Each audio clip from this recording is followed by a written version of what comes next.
Hello,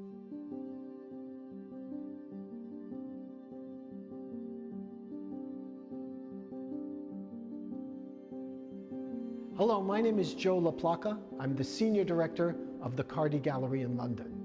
I'd like to welcome you to the first solo exhibition of Davide Balliano here in the United Kingdom. The show spans over 3 floors of the gallery and is created in dialogue with the building.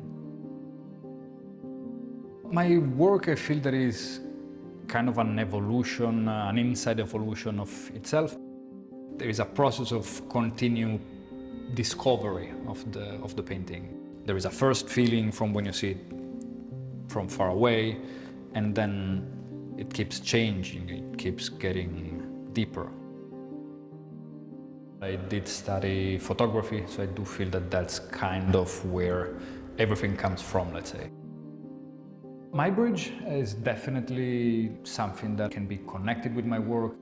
I feel that I share with him this almost utopic desire of slowing down time, trying to kind of break it down in little portions, and then it's a feeling of control, no? That is probably connected with our desires of having control of this big nature that is completely overpowering us. Even if painting is a completely different media, I still find often myself thinking of the work in terms of framing and lighting. Generally speaking, the composition of my paintings is never contained by the frame of the painting. You got to take a portion of time, space, reality, and add your view and your vision to it.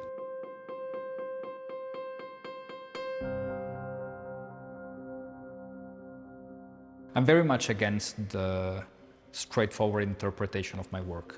I like to have a work that is very open to interpretation, that is very open to personal readings. I love the scale of a large painting. I install them as low as possible because I want you to have this physicality. But for me, these minute details are really important because I hope that they kind of drag you in. I work and I paint mainly with plaster and gesso, so there is a strong connection with architecture. I feel that my paintings often feel like wall surfaces. Technically speaking, is a strange mix of digital and all analogic, all hand-on execution. I draw actually in Photoshop. Once I'm convinced and settled with the composition of a painting, then I make a technical drawing, so that allows me then to have this plan that then is executed fully by hand. There is no printing, there is no masking, there is nothing. And all the details are made scraping off the white on top of the black. All these kind of abrasions of the surface are really what give life to the paintings, in my opinion. And the drippings are the only part that is done vertically. I make all my paintings horizontally on a table. Once everything else is done, I bring them up, and essentially I fill certain portion of the painting with plaster, and spraying water over those portion of plaster, I get these drippings, which for me grew to be very relevant because I really feel it connected with, I don't know, with ruins, with a sense of erosion that time makes. It's a process of excavation. As many Italians, I grow up surrounded by ruins, and I always love how ruins, they don't have any function anymore, rather than making us think of the passing of time and the circular lives of societies. And I always felt that I would have liked to have that in my paintings. Plaster is a great material to allow me to do that.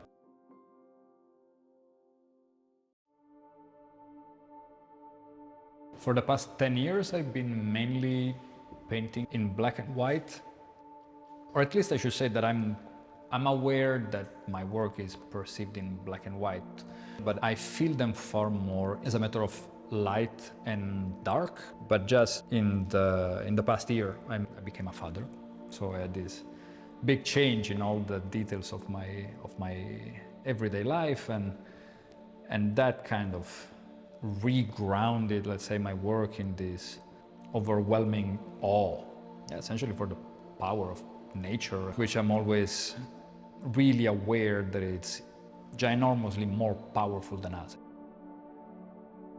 This choice of the red, we can connect it to blood, and as a, not in a violent way, but in a very, actually in a very life-filled way. It's this idea of like flowing and this movement, and this questo movimento oscillatorio, which I always connect with this uncontrollable rhythm of time and life. Think of breathing, think of heartbeats, like all these are like repeated rhythms that give us life. And with the color, I think that we kind of reintroduce the presence of nature, of body, of physicality in a work that otherwise is very geometric and very abstract.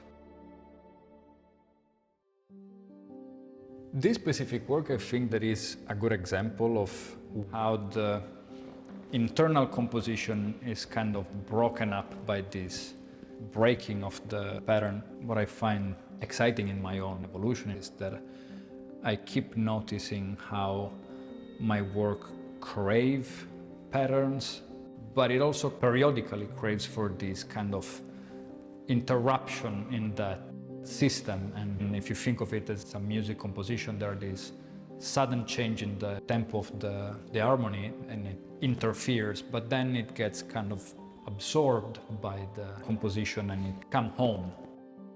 I really often use the analogy of muscle growth. So you push a muscle, and a muscle grows out of crisis, grows out of internal breaking.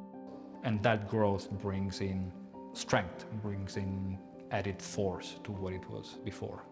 If I can achieve a composition that I managed to have a feeling of balance, of harmony, I do believe that if you manage that, you achieve meaning.